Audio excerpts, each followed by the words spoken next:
Ang topic natin ay about sa anxiety. Matagal ko na hindi ginagawa yung mga vlog na to. Ilang buwan na. Kasi nga, wala na rin akong magawang content para doon. Ibahagi ko na, i-share ko na lahat ng alam ko. As a prevention specialist.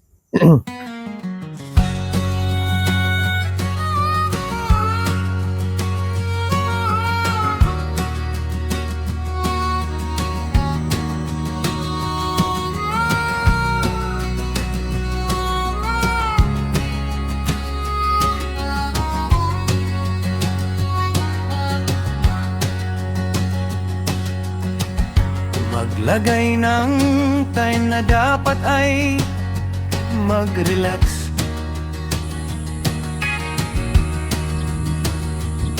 Ipahingang katawang lupa na nang hihina sa lahat ng gawain sa realidad na buhay. Dito sa teres ng reality house, sa reality tank ng Arabella Garden.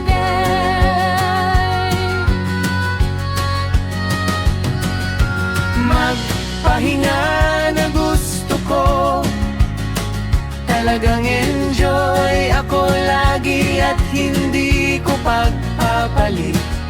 Saan man ako pumunta, ang kamsit na ito taging babalik.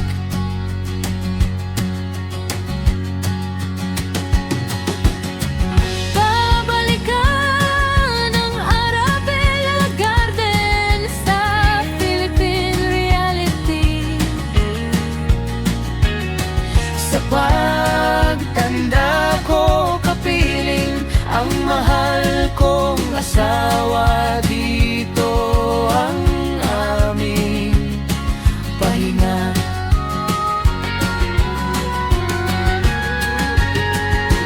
Sa terais ng camp reality ng Arabella Garden, sa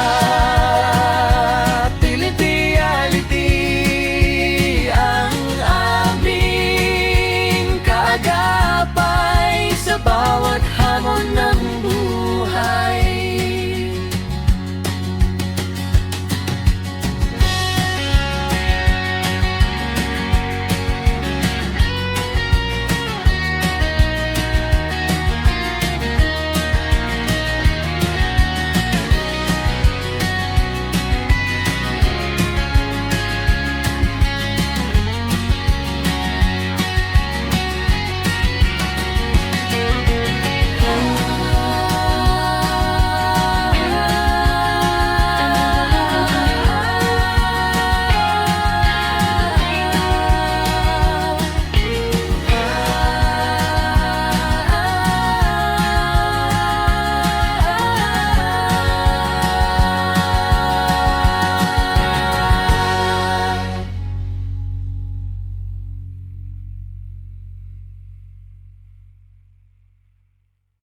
Yung mga ilaw na yan, yung mga sa poste na kung sa karsada.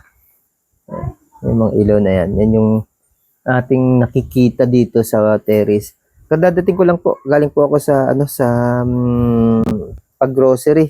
Kasi sinundo ko yung misis ko, naka-mandatory leave nga po ako. Kasi may gagawin, pero hindi ko nagawa ito. Kasi nga, yung anak ko, sinundo ko tapos nag-PM yung asawa ko na sa hapon susundin ko siya diretsong grocery. Ay mabibitin ako sa pagtatrabaho dito sa sa paligid, kaya bukas ko na lang gagawin to. Ang topic natin ay about sa anxiety. Matagal ko na hindi ginagawa yung mga vlog na to. Ilang buwan na. Kasi nga wala na rin akong magawang content para doon. Ibahagi ko na, i-share ko na lahat ng alam ko. As a prevention specialist. Sarap ng mahangin. Wala pa, hindi pa nadalaw yung yung mga kalabang kong lamok. Yun ang problema, yung lamok eh. Napahinga din lang ako mga kaibigan. Ang problema ko lang pag ito yung content ko, yung mga kaibigan natin na ano na may sakit. Ano yung katulad ko dati na may sakit na anxiety. Ano, naiinip, nagagalit. Sinasabihan ako masyadong ang dami ko daw intro. Kaya, kaya minsan kaya nung magtagal tinatamad ako maggawa ng ano content na ganito.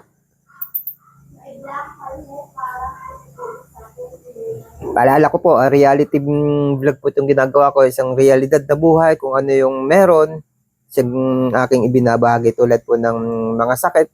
Kung may sakit ako, naranasan kong kaparehas sa sakit na meron kayo, sinishare ko lang po kung ano yung aking naranasan. At ganun na rin po kung ano yung aking naging natuklasan o kaalaman dahil sa training na aking inatidan. Ako po isang prevention specialist. Ano, ararating ko po, ako po ay medyo gininaw sa biyahe, kaya ano, ginawa ko po itong vlog nito dahil do sa isang idol ko na vlogger. Idol ko po kasi ang grupo ng Soword Group, ano, Soword Community, sa pangunguna ni Idol Japper Sniper. At ganun na rin po yung kanilang mga kasamahan. Isa na po dito ay si Louie TV. Isa pong vlog kanina napanood ko kay Louie TV about sa dahilan ng kanyang pagkakasakit. May isang vlog kasi yung isang kagrupo niya, si Kadede, na hospital daw si Louie. Nung pinanood ko yung senior ni Louie kung bakit siya na hospital ay about sa GERD. Ano, na yung mga kwento niya kung ano yung mga nararanasan ka, yun na rin po yung mga kinukwento ko dati sa mga vlog na ginagawa ko. At yun na rin po yung binibigyan ko ng ano ng sharing kung paano malalampasan, kung paano gagawin, lalabanan.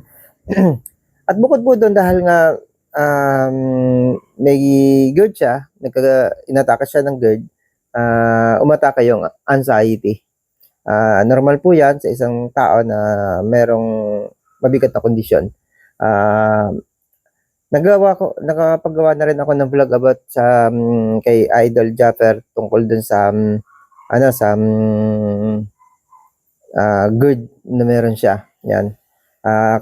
Kalimitan, karaniwan po sa mga tao ngayon may ganitong kondisyon dahil po yan sa ating mga ginagawa, kinakain. Ano po yung ating pong lifestyle. Tinatawag po ang GERD na lifestyle disease. Ang problema, may kalaki po ito na may kapatid ito na anxiety. Ngayon, paano ba paano ba lalabanan ng anxiety? Paano mawawala, paano gagamutin ang anxiety? Yan. At bakit ba mahirap nga itong alisin? Ano? Yan. Sharing lang po ang aking pong babanggitin dito ay pawang aking mga naranasan at aking natutunan sa training na aking na-attendan as a prevention specialist. Mahirap pong takasan o labanan ng anxiety kasi po ang dahilan po ng pagkakaroon nito ay dahil sa iba't ibang uri ng trigger. Kapag ang anxiety, ginamot mo, madami po kasing gamot ang anxiety. Sinasabi ko as a prevention specialist, as a drug prevention specialist din po, na yun po talaga ang dahilan kung bakit ako napag-training dahil sa pagiging drug prevention specialist. Ang gamot po ng anxiety, isa po itong prescribed medicine. Hindi po ito basta-basta iniinom, hindi po ito basta-basta nabibili ng walang prescribe ang doktor. Ipapaliwanag ko po na mabuti. Ang drugs pong ito o ang medicine pong ito po ay controlled medicine. Ito po ay nasa pag-iingat ng iba't ibang uri ng ng gobyerno, ng law enforcement, isa na po diyan. isa na po ang Philippine Drug Enforcement Agency sa papatupad at ng pagkokontrol ng medicine na to. Kasi delikado po ito sa mga tao na hindi may ganitong kondisyon. Ito po ay isang uri ng pampakalma. Ang tendency po ng gamot kapag ininom nyo, magkakalma kayo. Pero paulit-ulit lang itong mararanasan nyo. Hindi ang gamot tumutulong lang para yung atake mawala. Pero hindi ito totally solution. Ito po ay karanasan ko, yung sinishare ko. Hindi po totally solution na mawawala na po yung anxiety. Kaya yung mga tao po na mahilig uminom ng gamot para sa anxiety ay tumatagal ang kanilang paglaban sa sakit na to. Kasi nga pabalik-balik. Ang tama pong solusyon o makakatulong sa sakit na to ay ang pagkontrol sa sarili nating takot. Tayo po mismo sa may katawan ang dapat na matuto. Isang pag-aaral para po malampasan ang sakit na to. Yan. Paano natin malalampasan? Paano po natin aaralin? Kasi sabi ko nga ay dapat ay matuto. Aaralin natin ito sa pamamagitan po ng tuklasin natin kung ano ang pinanggagalingan ng trigger. Kasi kailangan yung pinanggagalingan, kung sa puno po, kung papatay ka ng isang puno, hindi pwedeng puputulin mo lang, tatanggalan mo lang siya ng dahon. O kaya naman puputulan mo lang siya ng sanga o kaya puputulin mo yung puno. Kasi once na isang puno ang kahoy, tinanggalan mo ng dahon, babalik at babalik ang dahon. Tinanggalan mo ng sanga, sasanga at sasanga ulit at magkakadahon. Pinutol mo ang puno, tutubo ulit yan. Magkakasanga, magkakadahon. Bandang huli, bubunga. Yan po, ganyan din po. Kailangan po, hukayin nyo yung ugat, tanggalin nyo ng buo. Yan po yung solusyon na Pero, ganun pa man, sa kondisyon ng sakit, hindi siya 100% na kapag tatanggal mo yung hindi na babalik kasi kahit kailan hindi mo naman perfect na matatanggal yung lahat ng trigger pinanggagalingan. Ang kagandahan lang po malilimitahan mo, magkakaroon ng limit yung hindi ka araw-araw na atakehin ng anxiety. Ngayon, matututunan mo din na doon magsisimula yung aral, yung karunungan. Ganyan naman po yung mga nangyayari sa karamihan na katulad ko din po na nagsimula din po ako sa takot na takot hanggang sa tagal ng panahon natututunan ko na walang nagtuturo. Kusa pong natutunan sa paglipas ng panahon. Pero ang kagandahan nga po na may ganitong mga vlog, may nagtuturo na kahit po ako yung mga sinasabi ko, yan po ay karanasan ko at pwede nyong gayanin. Tulad ko po, ang naging problema po ng anxiety ko, iba-iba po kasi yung root ng problema ng anxiety. Ang sa akin po, share ko lang yun sa akin, sa GERD po nang gagaling. Ngayon, kung hindi ko sinolusyonan ng GERD, hindi mawala yung anxiety. Kasi, kusa po kasing lumalabas yung anxiety. Kusa po nagkakaroon tayo ng takot dahil sa nararamdaman nating hirap sa isang bagay. Katulad ko, GERD. Sa hirap sa GERD, ang katawan ko matatakot. Kaya sabihin natin, may iniinom kang gamot sa anxiety. Pag uminom ka ng gamot sa anxiety, mawawala ba yan? Hindi po totally kasi andun yung GERD. Once na umatake ang GERD naman, hindi naman yan umaatake ng tuloy-tuloy. Umaatake lang siya, mamaya mawala, mamaya aatake ulit. Pag umatake ulit yung GERD, atake ulit yung anxiety. Ano? Kaya para hindi umatake ang anxiety, dapat hindi umatake si GERD. Yun yung sa akin. Yun yung condition na meron ako. Kaya ang ginawa ko, hinanapan ko ng solusyon. Ngayon, inaral ko, oo nga tama. Kapag hindi umatake ang GERD, hindi ko nararamdaman yung sobrang hirap, yung sa anxiety.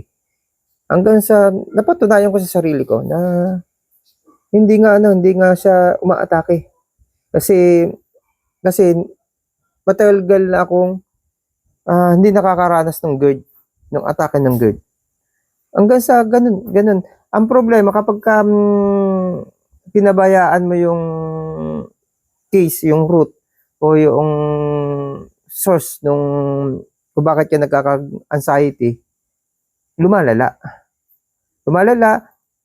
Tapos dumadami ang sakit, lahat na lang ng sakit, lahat na lang, kahit na nga siguro pangangati sa katawan, lahat ng nararamdaman mo sa katawan mo, katatakutan mo na. At lahat ng mga nangyayari sa paligid mo, katatakutan mo na. Yan po kasi si anxiety. Ganyan po. Kaya, yun, kailangan matutunan mo ding kontrolin na hindi lahat, maaayos mo si anxiety kapag umatake na. Hindi mo siya kayang ayusin nang hindi umaatake.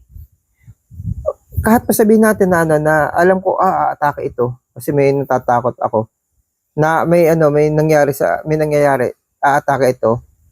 Mararamdaman mo pa rin yun hanggang sa pinipilit mong kontrolin. Mahirap kontrolin. Kaya dapat mawala yung dahilan. Mawala yung dahilan dahil mahirap kontrolin. Ang hirap at sa isip mo, kailangan kontrolin ko, kailangan hindi ako matakot. Pero paano ka hindi matatakot? Tao ka lang. Walang tao na hindi takot mamatay. Walang tao, kasi yung kinatatakot nating mamatay, paano yung pamilya, paano yung mga pangarap, yun yung isa sa dahilan kung bakit natatakot tayo. Ayun. Para kay Louie TV, sana mapapanood mo yung mga vlog na ginagawa ko dati. Iba kasi na yung iba kasi yung yung mga ginagawa kong pangalan ng YouTube channel ko dati. Iba-iba. Kay Idol Japper, may nagawa akong vlog about doon sa takot na nangyari nung nasa biyahe ka ata nun. Idol, nasa biyahe ka ata papunta ng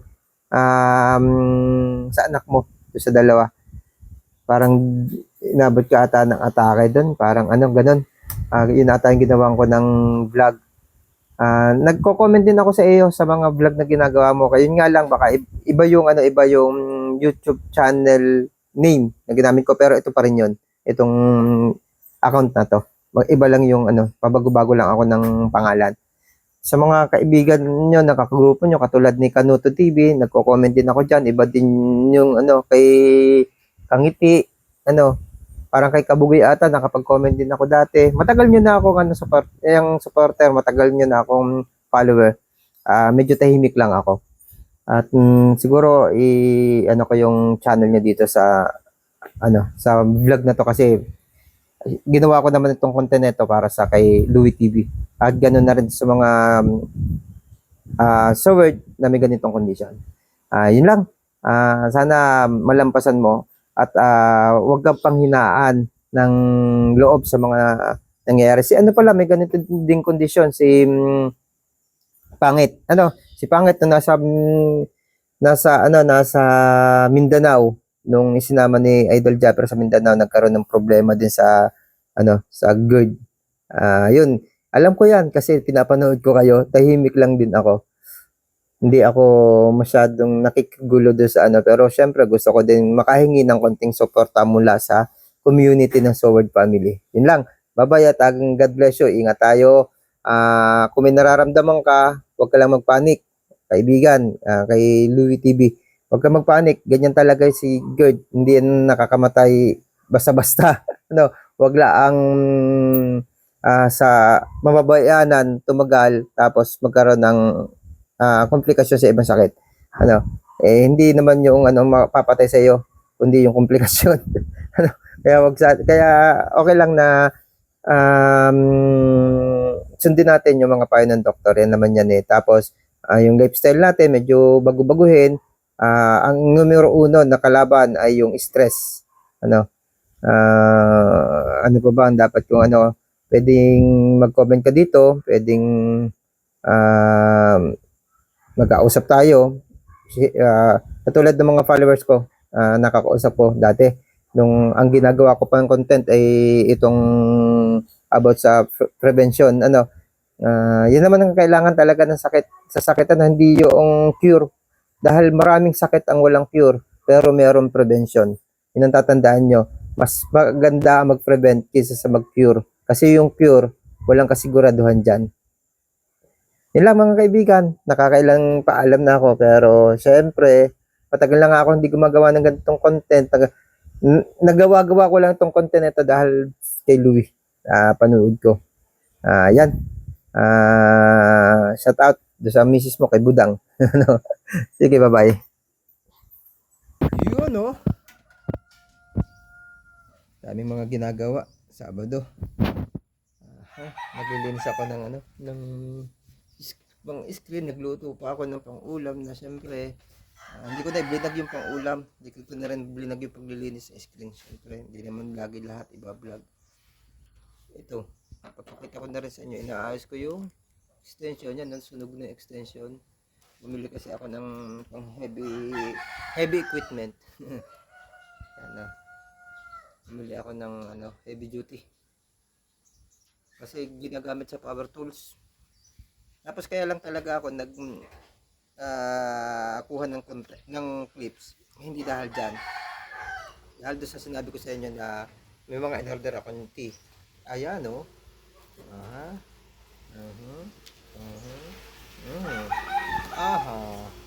Apat. Ano ito? Ito pang sa malamig. Infusion tea bag, strawberry and raspberry taste. Yun. Lahat ito ay sa Shopee Mall ko kinuha. Kaya ligtas ang may alam. Yan, Lloyd. Baka naman.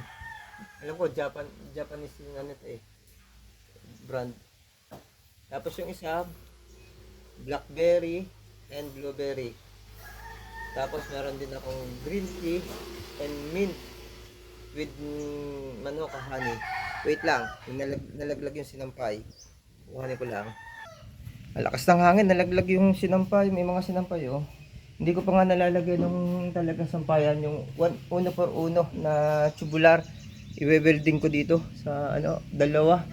Hahatiin ko yung isang tube, isang buong tubo na tubular. Pag nahati ko, i-welding ko dito sa dalawa, diyan sa taas, para meron naman kaming yung parang sa mga department store, sa mga tindahan ng damit. Yung tindahan ng damit, di ba may pasungkit? Meron naman ako noon. Yan, meron ako noon. Yan, ayun na yung asawa ko nagwawalis. Ayaw magpakuha sa video, tinuhanan pa rin. Magagalit ang matanda. Ito na, nasa na ako. Green, yun nga, sabi ko kanina, green tea and mint with manuka honey. Ano ba yung manuka? Yung ba yung sinasabong? O kaya tinutunola? Yung ba yung manuka? Ito, tapos ito, chamomile. Ayan, o kaya ay chamomile. Yan ang diyan ako nag-umpisa na mag tea ng yung tuloy-tuloy na pagtsatsa. Kasi 'di ba may anxiety ako. Ang chamomile mabisa yan na kaysa bumili ka ng gamot, pampa-relax kasi yung chamomile, pampaantok yan. O doon sa mga may anxiety, pwede nyo gamitin yan. O kaya doon sa mga may ang tawag doon, yung di makatulog, pwede yan. Pang relax yan. Pero marami akong kakilala, marami akong kaibigan, hindi yan ang ginagamit kapag hindi nakakatulog. Isang boteng gin, solve na. Pag masama yun, tumigil ako doon. Diyan na lang ako. Yun nga lang, mas mahal niya kaysa sa isang boteng gin. Dahil yung isang boteng gin, may kakwentuhan ka pa. Sabi ko nga, pag magtsatsa ka, pag magtiti ka, hindi ka magiging masaya. Bakit? Dahil nag-iisa ka. Mahirap yung mag-aya ka dahil pag yung inaya mo, hindi naman yung iinom ng tea. Kaya, tsaka, paano ba sila iinom ng tea? Ang sagwa naman pakinggan kapag nag-aya ka. Halika, daan ka muna at magtiti tayo. Ang hirap naman. Ang sama naman, sagwa naman. Kaya, mag-aya ka na lang, halika, mag-coffee tayo, magkakape tayo. Pero yung magtiti tayo, ay mahirap yun, masama yun, okay? Alam niyo na.